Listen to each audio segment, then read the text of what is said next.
Bonsoir, Madame, Monsieur. Merci d'avoir pris le rendez-vous de l'actualité sur votre chaîne de télévision Eden TV. 80e session du comité exécutif de l'Union parlementaire africaine. Le président Louis Vlavonou fait d'intéressantes propositions pour lutter contre le terrorisme en Afrique. Dégradation des voies à Abomey-Calavi. Le calvaire des usagers du tronçon CEB FCK se poursuit, on en parle dans cette édition. Et puis en Ouganda, la loi anti-homosexualité est examinée par la Cour constitutionnelle, une loi très critiquée par les Nations Unies et les pays occidentaux.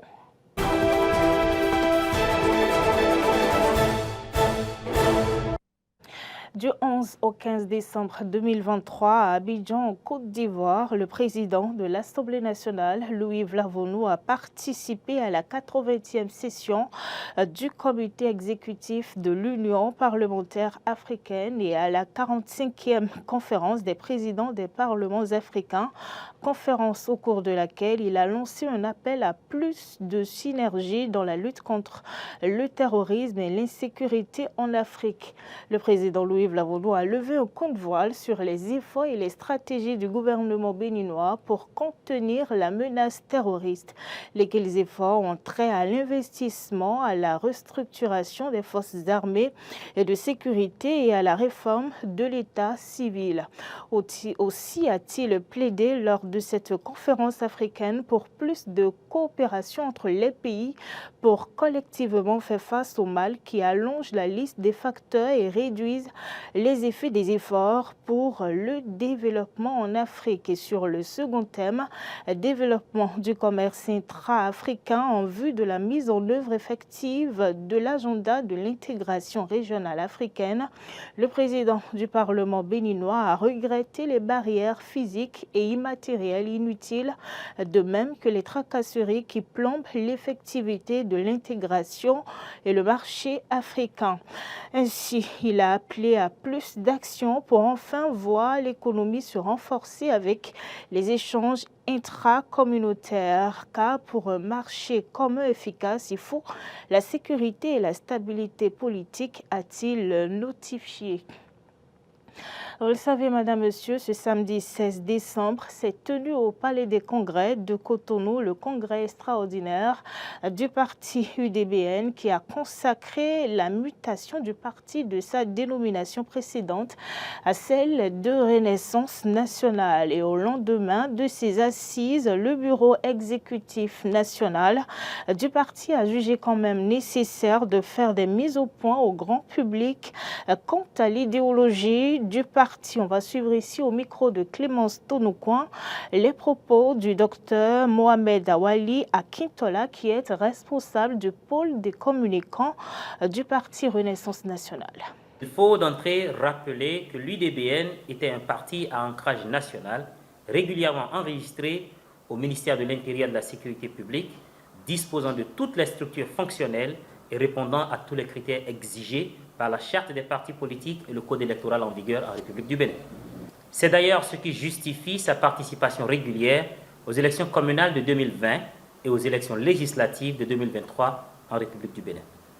Revenant à la question de l'idéologie, je voudrais vous dire, chers compatriotes béninoises et béninois, que notre parti politique Renaissance nationale a adopté une idéologie socio-libérale avec un ancrage nationaliste. Cette idéologie vise à combiner la liberté économique avec le progrès social en valorisant la nation béninoise et ses valeurs et ressources. Une approche, il faut le dire, particulièrement pertinente dans le contexte béninois. De façon spécifique, 6 points en découlent. Renaissance nationale croit fermement en la liberté économique comme moteur de croissance et d'innovation. Cette philosophie est cruciale pour un pays comme le Bénin, où le développement économique et la stimulation des investissements sont essentiels. En encourageant l'entrepreneuriat, la création d'emplois et l'innovation, le parti vise à stimuler la croissance économique tout en respectant la liberté individuelle. Tout en favorisant la liberté économique, Renaissance nationale s'engage également à promouvoir la justice sociale. Cela implique d'investir dans des programmes éducatifs, de santé et de logement de qualité pour tous, assurant ainsi que chaque citoyen béninois est la possibilité de réussir indépendamment de son origine sociale ou économique. Conscient des défis environnementaux actuels, notamment le changement climatique qui affecte de manière disproportionnée les pays en développement, Renaissance nationale intègre la durabilité dans toutes ses politiques. Le parti promeut une économie verte qui respecte l'environnement tout en créant des opportunités d'emploi essentielles pour un pays comme le Bénin, riche en ressources naturelles, mais aussi vulnérable aux effets du changement climatique. Renaissance nationale prône une gouvernance transparente et la participation active des citoyens dans les processus décisionnels. Le parti reconnaît l'importance de valoriser la riche culture et les traditions du Bénin tout en embrassant la modernité. Cette approche vise à préserver l'identité culturelle du pays tout en s'adaptant aux réalités du monde contemporain. Et enfin, Renaissance nationale s'engage à mettre en avant et au-dessus de tout l'intérêt du peuple béninois. Cela implique la valorisation prioritaire des ressources et valeurs nationales dans les contextes économiques, intellectuels, social et culturel. En résumé, l'idéologie sociolibérale d'ancrage nationaliste de Renaissance nationale offre une vision équilibrée et progressiste, parfaitement adaptée aux réalités et aux défis du Bénin. Elle combine la liberté économique avec un engagement ferme envers la justice sociale, la durabilité, une gouvernance transparente et le respect des traditions tout en promouvant la modernisation. Cette approche holistique est susceptible d'attirer de nombreux Béninois qui aspirent à un avenir prospère, équitable et durable pour leur pays. Le parti Renaissance nationale s'appuie donc sur l'existence de l'UDBN en termes d'ancrage national, de représentativité et de structures existantes afin de mieux affronter les défis futurs. Nous nous emploierons à améliorer les acquis pour satisfaire davantage l'attente de nos compatriotes. Et alors que nous sommes en fin d'année et approchons d'une nouvelle année, nous nous intéressons à votre bien-être. La Garcinia cola, communément appelée aroé, est une espèce à usage multiple. Cultivée au Bénin, ce fruit au goût amer et résineux est source de nombreux bienfaits dans plusieurs domaines. Carole Olaye a réalisé le reportage. Elle est connue de tout le monde, du moins presque. La Garcinia cola, encore appelée petit cola ou aroé en fond au Bénin, est très prisée, ceci au vu de ses multiples bienfaits. On connaît très bien aroé ou bien petit cola. C'est un produit qu'on prend souvent pour nettoyer le sang de l'être humain, pour diminuer les maladies dans le corps. Et d'autres l'utilisent pour nettoyer la gorge et quelques saletés dans le corps. Ça traite beaucoup de choses, ça lave le sang. C'est bon pour un homme. C'est bon pour un homme. Mais c'est difficile à manger. C'est trop amer. Quand tu manges ça, là, tu ne peux pas manger quelque chose, tu vas trouver le goût de ce que tu as mangé. Si tu prends ça, ou bien si vous avez une femme, ou bien tu veux raconter des filles comme ça, là, tu peux prendre ça. Pour bien beaucoup travailler.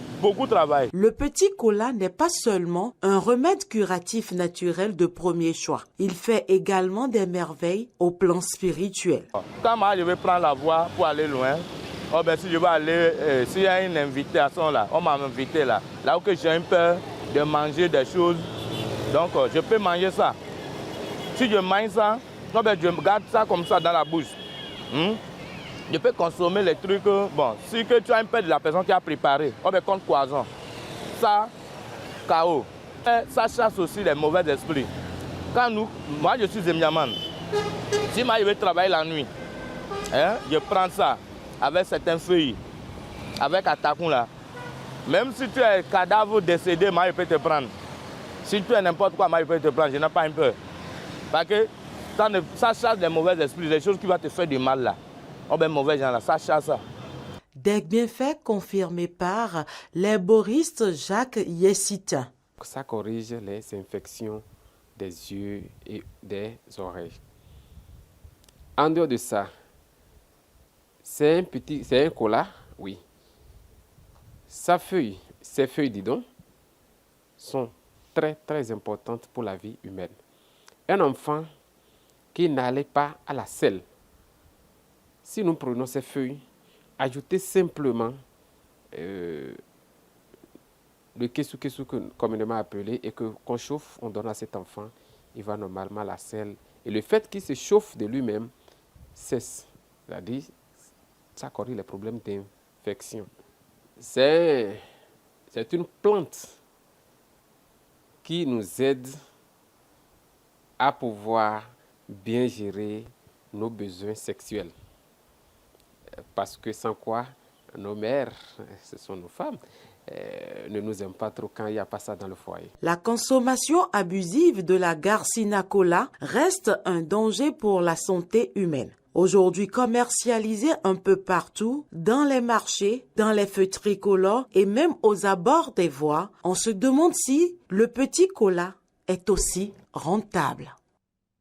La gare routière de Calavi-Kota est dégradée et du coup difficile aux passagers et chauffeurs de stationner. C'est une situation qui inquiète de plus en plus. Arthur Indo a fait le constat. Voici son reportage. Une gare routière dégradée par l'eau, surtout en saison pluvieuse. Tel est le quotidien de ce que vivent passagers et chauffeurs ici, sur le parc de Calavi-Kota. Par rapport à notre gare de Calavi-Kota, la situation que nous vivons ici, c'est dramatique parce que le parc, ça ne reflète pas la carrure de la commune. Parce que quand on va parler de la commune de Calavi, je pense que c'est la première, la seule gare la plus reconnue que nous avons ici. Mais arrivé sur le terrain, là, on ne vit pas. La première des choses, il n'y a pas assez d'espace pour nous. La deuxième chose, c'est que le terrain n'a pas du tout assaini. Du tout assaini. En cas de pluie, c'est ça que nous vivons. Les passagers se plaignent aussi. Ça gâte nos véhicules. Il y a trop de trous. Regarde, dans cette saison pluvieuse, nous ne savons où mettre nos pieds. Quand les passagers rentrent dans les véhicules, ça se salit. Vous voyez, non?